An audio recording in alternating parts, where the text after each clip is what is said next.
ទឹកដក់នៅក្នុងស្បូនគឺជាវិបត្តិលំបាកមានកូនមួយដែលយើងអាចជួបញឹកញាប់ជាងគេច្រើនទៅលើស្ត្រីដែលធ្លាប់មានប្រវត្តិសម្រាលកូនមុនដោយវះកាត់ឬក៏ធ្លាប់មានប្រវត្តិចាបូមសម្អាតយកកូនចេញណា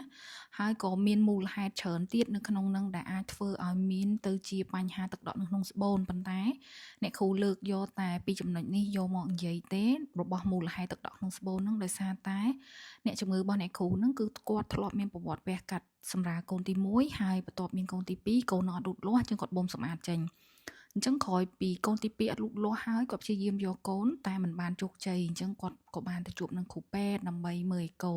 ក្រោយពីពិនិត្យអេកូមកឃើញថាគាត់មានទឹកដក់នៅក្នុងស្បូនចាអញ្ចឹងគាត់ក៏ព្យាយាមស្វែងរកការព្យាបាលវិធីបង្កកំណើតនានាតាមដែលអាចទៅរួចអញ្ចឹងណាហើយក្រោយមកគាត់ក៏បានមកជួបអ្នកគ្រូមើលទៅក៏ឃើញទឹកដក់នៅក្នុងស្បូនហើយអ្នកគ្រូក៏បានណែនាំឲ្យគាត់បង្ហូរទឹកដក់នៅក្នុងស្បូននឹងចេញហើយគាត់ក៏បានយល់ព្រមចាអញ្ចឹងពេលដែលអ្នកគ្រូបង្ហូរទឹកដក់នៅក្នុងស្បូននឹងចេញវាមិនមែនជាទឹកថ្លាទេវាគឺជាឈាមចាឈាមរដូវដែលសល់នៅក្នុងចាកាវិតេស្បូនរបស់គាត់អ្នកគ្រូក៏បានចាយកទឹកដែលបានបង្ហូរចេញពីក្នុងកាវិតេស្បូនរបស់គាត់នឹងយកទៅមន្ទីរពិសោធន៍មើលដើម្បីចង់ដឹងថាតើឈាមនោះមានការករោគឬក៏មានកោសិកាអីមិនធម្មតាដែរអត់ចាអញ្ចឹងលទ្ធផលមួយអាទិត្យក្រោយមកឃើញថាគ្មានមេរោគហើយក៏គ្មានកោសិកាមិនធម្មតាដែរអញ្ចឹងក្រោយពីលទ្ធផលនៃការព្យាបាលនោះមកអ្នកគ្រូក៏បានឲ្យ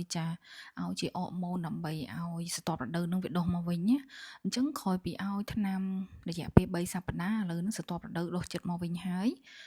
យើងក៏រងចាំថាតើនៅពេលដែលគាត់មករដូវលើកក្រោយនឹងតើនៅមានឈាមដក់នៅក្នុងស្បូនដែរទៀតអត់ក្រោយពីយើងព្យាបាលចាអញ្ចឹងបើសិនជាការព្យាបាលរយៈពេល3ខែស្ទាត់រដូវគាត់ដុះបានល្អ